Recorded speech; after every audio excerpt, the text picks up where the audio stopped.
1389,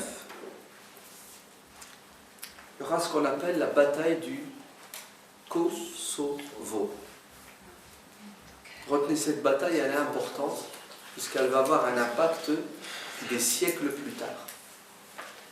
Le 20 mars 1389, la bataille du Kosovo, entre les Ottomans, Mourad Ier et les Serbes. Je vais ouvrir une parenthèse, et après je vais revenir à cette bataille. Peut-être que certains, si pas mal d'entre vous, ont vécu cet événement. 1994, ça vous dit quelque chose? La guerre de Bosnie, 1994. C'est quoi la guerre de Bosnie? Vous savez que la Russie, on va le voir plus tard, qu'est-ce qu'elle va faire? Elle va attaquer l'Empire ottoman, elle va confisquer à l'Empire ottoman des millions de kilomètres carrés. L'Empire ottoman allait jusque en Ouzbékistan, dans toutes ces régions. Mais tout doucement, les tsars, les Russes, vont grignoter jusqu'à prendre toute la partie asiatique de l'Empire ottoman.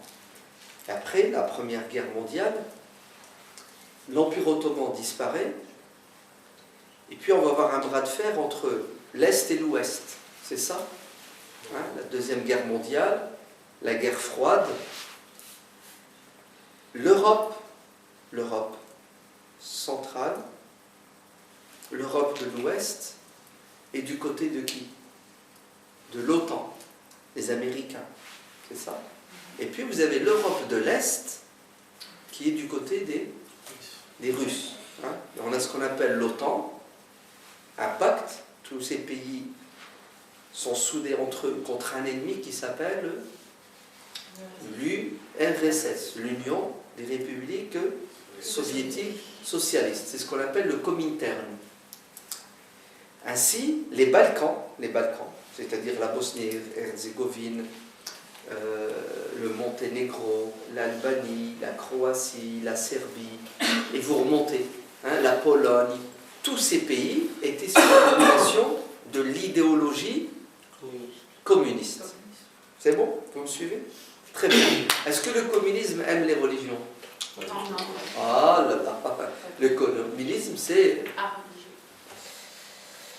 la haine envers les religions. Ainsi, le communisme va quoi?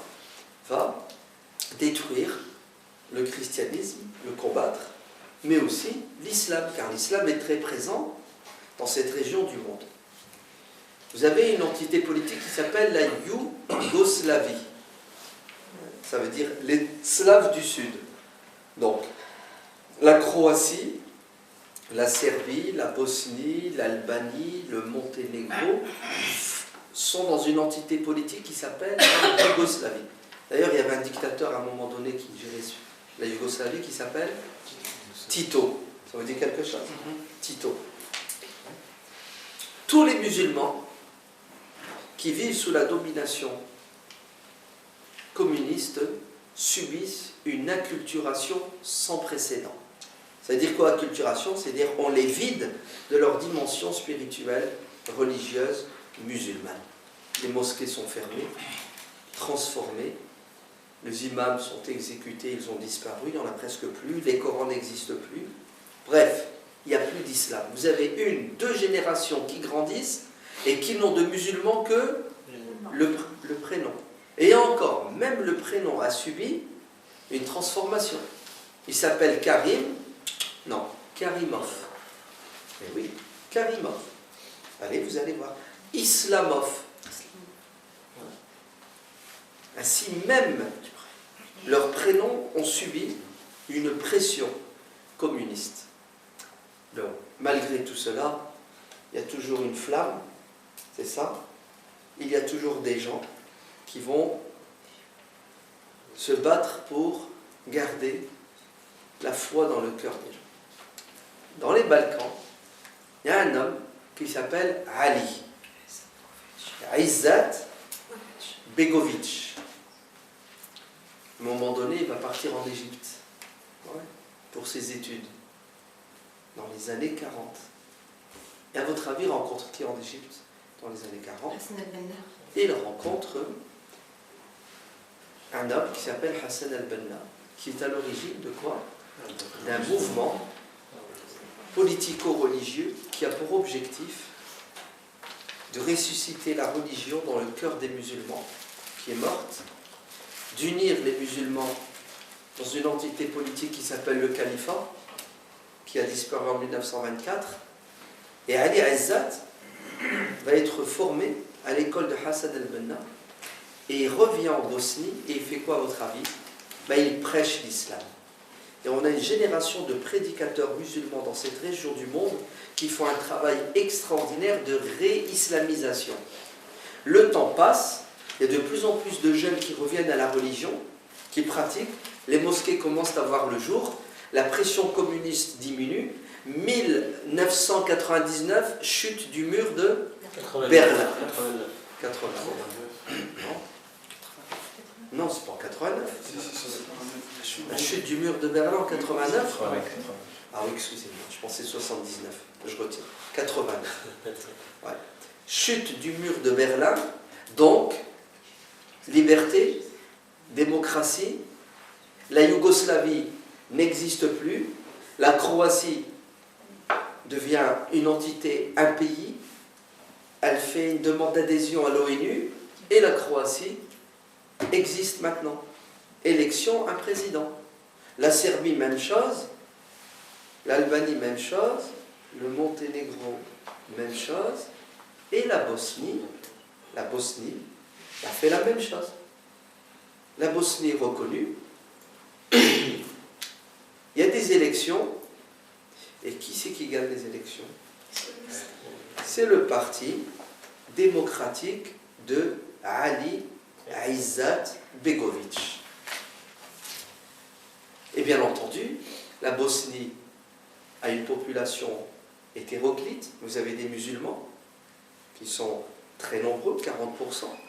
Vous avez des Serbes orthodoxes et vous avez des Croates, des chrétiens romains, catholiques.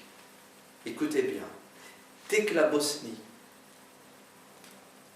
devient un pays indépendant et le parti démocrate, majoritairement musulman, gagne les élections, vous savez ce qui se passe?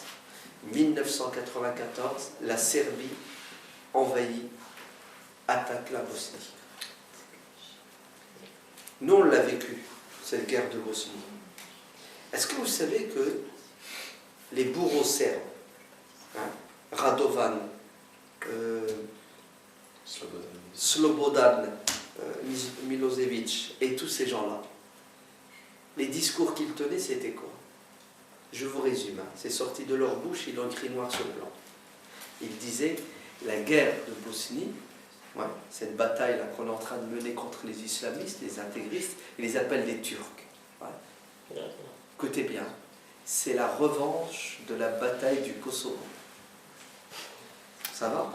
Le 20 mars 1389, Morad Ier écrase les Serbes, d'accord?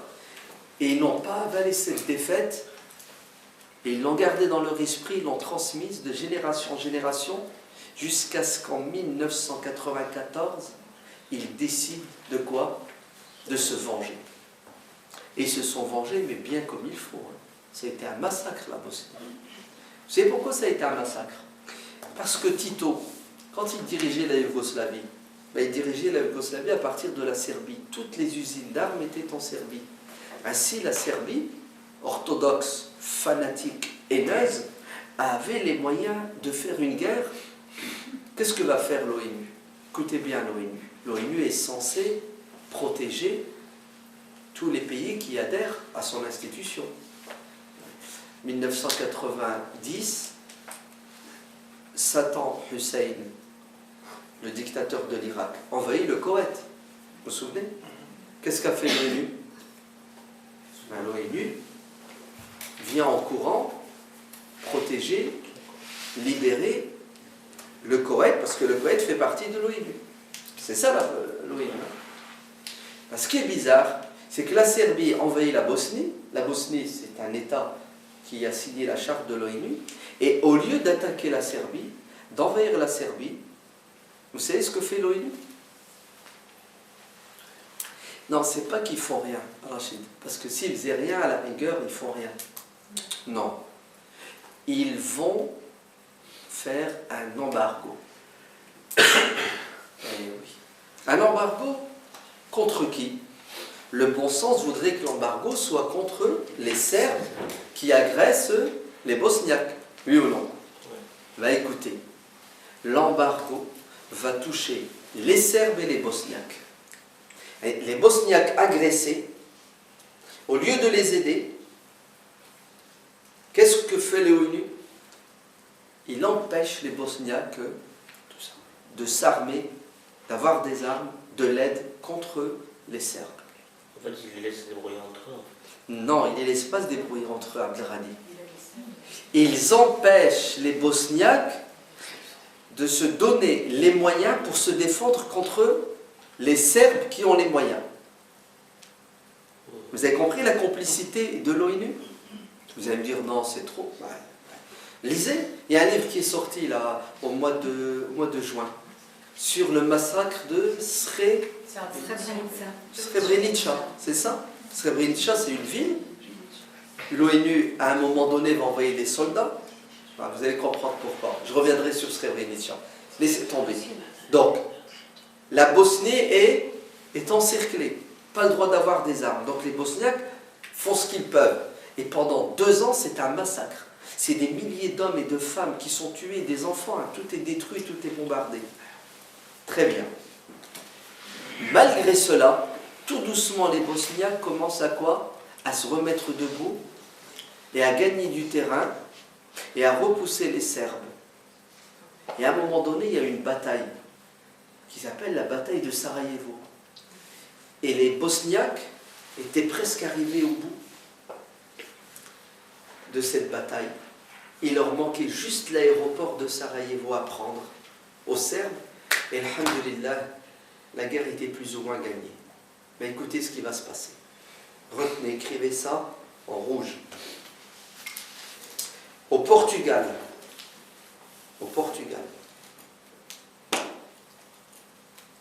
il y a le G8, hein, les puissances, ceux qui dirigent le monde, qui sont en réunion. Un président, et je vais vous donner son nom, pas très compliqué à retenir, il s'appelle François Mitterrand. Il prend l'avion du Portugal et il atterrit à Sarajevo. Mais pour atterrir à Sarajevo, qu'est-ce qu'il faut faire? Il faut sécuriser l'aéroport de Sarajevo. Les casques bleus de l'ONU interviennent à Sarajevo, repoussent les Bosniaques et les Serbes et disent Sarajevo, maintenant c'est à nous, l'aéroport de Sarajevo. Soi-disant, Mitterrand va débarquer. Mitterrand débarque à Sarajevo. Pourquoi il vient à Sarajevo? Pour s'asseoir avec le président bosniaque Ali Izetbegović. Et vous savez ce qu'il dit à Ali Izetbegović? Il est hors de question que nous acceptions l'existence d'un État islamique au cœur de l'Europe. Allez, on va passer aux choses sérieuses maintenant. Les Serbes n'ont pas réussi à vous éliminer. Maintenant, vous allez vous asseoir et on va mettre les choses au clair. Et ça va être les accords de Dayton. Hein? Les Américains, les Serbes et les Bosniaques. Et la pression va être faite sur les Bosniaques. Pourquoi? Pour qu'ils acceptent des accords, qui sont injustes en faveur des Serbes. Et les Bosniaques n'avaient pas le choix. C'était ça où ils étaient éradiqués. Achetez un livre, il vient de sortir au mois de juin. Il a été écrit par une journaliste, une femme, où elle a balancé les dossiers. Alors ne me demandez pas son nom, je ne l'ai pas ici en tête, mais on va le retrouver facilement avec YouTube, avec Google. Cette femme journaliste, elle a balancé le dossier. Elle a dit que la guerre de Bosnie, écoutez bien, ça a été un complot de l'Occident contre les Bosniaques musulmans. Et elle donne l'exemple de Srebrenica. Les casques bleus sont censés protéger la ville de Srebrenica contre les Serbes. Le général français Morillon, qui était le chef des casques bleus à Srebrenica, appelle ses supérieurs en disant « Il faut vite intervenir car les Serbes se rapprochent de Srebrenica pour prendre la ville. » On fait quoi? Il reçoit des ordres, vous ne bougez pas, vous ne tirez pas une balle contre les Serbes. Oh, si c'était que ça. Vous savez qu'est-ce qu'il a reçu comme ordre, le général Moriomski? Vous laissez les Serbes entrer et vous leur donnez le gasoil pour les bus. Et il a pété les plombs, Moriomski. Oh, c'est un homme, on peut l'applaudir. Il va écrire un livre, il va démissionner. Et il va dire la vérité sur Srebrenica. Vous savez ce qu'ont fait les Serbes à Srebrenica? Au vu et au su de casques bleus, des casques bleus qui ont reçu l'ordre d'ouvrir les couloirs et de donner le carburant des blindés, des casques bleus, aux Serbes. Pourquoi? Pour transporter des milliers d'hommes de 14 ans à 70 ans. Ils les prenaient dans les cars, ils les emmenaient en haut dans les montagnes et ils les ont exécutés. Tout ça au vu et au su. Si bien que Srebrenica est devenue une ville fantôme où il n'y a que des femmes. Et c'est connu, les veuves de Srebrenica par milliers. Et la mal-opinion internationale pleure sur quoi? Sur le massacre de Srebrenica. Vous savez qui c'est qui est derrière le massacre de Srebrenica? C'est qui? C'est l'Angleterre, à travers, comment il s'appelle? Celui qui était Premier ministre. Et Billy Clinton, là, le cow-boy, ouais, et le nôtre. Les trois se sont réunis, ils ont dit, écoutez bien, ils ont dit, il faut un truc très très fort qui va marquer l'opinion mondiale, l'opinion publique, et un coup fort pour les Bosniaques. Ils ont fait, ils ont préparé, ils ont fomenté avec les Serbes le massacre de Srebrenica pour les négociations. Lisez le livre, c'est pas moi qui l'ai dit. Bon, nous on le savait. Ali Azzad nous a dit voilà ce que Mitterrand m'a dit, voilà ce que Mitterrand m'a fait, voilà ce que Mitterrand m'a dit. Les Serbes, écoutez bien, chantaient les chants religieux à la gloire de quoi? De leurs ancêtres. Et leur slogan c'était la bataille du Kosovo, bis 2, le 20 mars 1389. Nous sommes de retour.